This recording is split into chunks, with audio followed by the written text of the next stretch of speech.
What is up YouTube, it's Kingfisher745, and it is time for another PVE challenge. This time, as you can see, we're in Season 1, Chapter 4, Mission 4, and of course we're going to select Challenge Mode. So why are we here? Well, because this is our challenge. We'll get to how I selected this once we begin the fight, and also how we may change it in the future, but I can tell you it was completely random. So, challenge number 2 comes from It's Joshistic. They want us to do this mission with Hawkeye and Black Widow with no EISO or AISO. The agent can use the Generalist trench coat, and then any weapons or buffs I want, but I have to use 2 of each. Do I accept the challenge? First of all, yes I do, and secondly, I am going to make it a little bit harder. So I do hope that's alright, and also unfortunately there are a few changes that I do have to make. Well, I wasn't sure if I was supposed to do the full chapter, and originally I did start out with Hawkeye and Black Widow with no EISO or AISO. So yes, believe it or not, I was actually running the full mission like that, but with the severely weakened agent setup that I gave myself, it was taking forever. This video would have been extremely long. I ended up coming to the conclusion that the epic boss is what I should go for. That led me to the second problem. They force you to use Invisible Woman, so that means I can only use either Hawkeye or Black Widow. I went with default Hawkeye and default Invisible Woman with no EISO or AISO, then the Generalist trench coat on my agent with the following items. Now trust me, I didn't go with anything too terribly powerful, and I am using 2 buff items and 2 weapons. First we have the Charge Dissipator. This lasts 2 rounds and says takes reduced damage from energy attacks by 75% and attack is increased by 5%.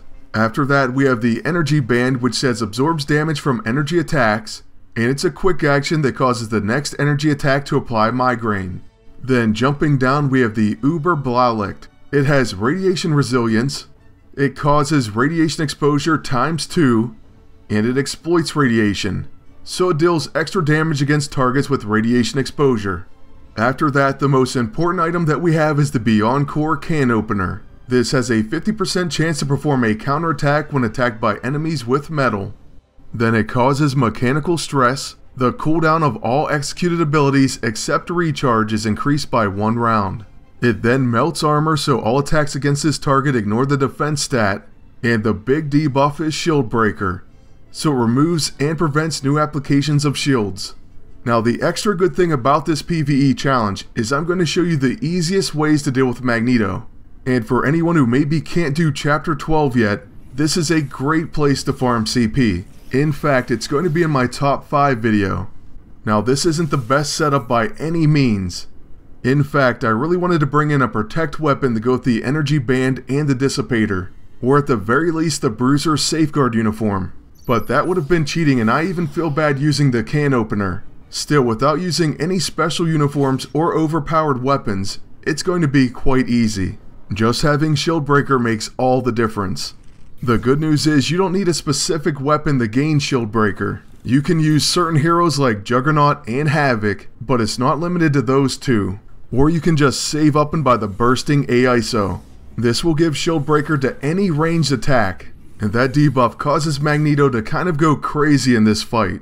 Now even though Josh stopped me from using characters like Juggernaut and Havoc, or even equipping the Bursting AISO, I still kind of feel bad about using the can opener. It was a PvP reward from Season 12, and I realize not everyone has it.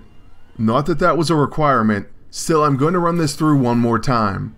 In that second run we're going to replace this item and we won't have any Shield Breaker whatsoever. I'll show you another great way to deal with this epic boss. But while we finish up here, I do want to talk a little bit about the selection process. I read through your challenges and I'm really impressed with the turnout. I really appreciate all the comments. And some of them were incredibly difficult, or at least they looked to be. And even though at first I thought, how am I going to do those? I didn't dodge any challenge on purpose. What I used was a random number generator. So basically you can just type that into the search engine, and then I put in how many comments there were on the video. At the time I think it was 77. So from 1 to 77, I hit the button and it comes up with a number. So I counted down from the top and this was the challenge that was at that number. I think it's the fairest way to do things, but I am going to give you an alternate method, since ultimately I want as much of the control to be in your hands as possible. I mean you the viewers. If you see a challenge that you particularly like, you can upvote it, and if it's at the top and it has a significant amount, something around the area of 10 plus, then I'm going to take that as the community challenge. Like I said on the podcast, for anyone who missed it, I'm willing to try a challenge no matter what. Even if I ultimately can't do it. I still think it could be a ton of fun and pretty fun to watch me fail. By the way, there's a 10 CP win, and I believe I won 3 off the normal boss. So that's a 13 CP run. See why I like this mission? And now onto the second encounter. In this one we have changed my agent setup. Once again we're using the Generalist Trench. We have no EISO or AISO on Invisible Woman or Hawkeye. Then after this, with my agent, I'll show you what I'm using and tell you where you can farm it, because all of the items are farmable. Oops, I don't know why I exited out there. But anyways, back to my agent setup. This time I'm using all items that you can farm in Season 2. Starting with the Mass Acceleration Shield. You can farm this in Season 2, Chapter 6, Mission 2. It's going to count as one of my buff items along with the Energy Band once again. That comes from Season 2, Chapter 6, Mission 1. After that, we're using the Gamma Radiation Emitter as our first weapon. This causes radiation exposure on the enemy and also gamma exposure. So nearby energy attacks may apply radiation exposure. This setup works pretty well with someone like Iron Patriot and let's say Red Hulk. I was actually using Iron Patriot, Carolina Dean, and these final 2 weapons. They really worked fairly well together. Oh, and by the way, you can find that final weapon in Season 2, Chapter 7, Mission 5. Moving into the fight itself, when facing this epic boss, his shield and the positive and negative charges do get annoying. But you can still heavily debuff him. For me in this case, we're going to use radiation exposure. Debuffs will easily tick down his health even though he has a shield. And if you're worried about his damage taking you down first, I'm going to show you how to deal with that as well. First up, with our default Hawkeye, we're going to use Pinpoint Target, and that will last for a few rounds on the enemy. After that, we'll fire our level 1 Sure Shot.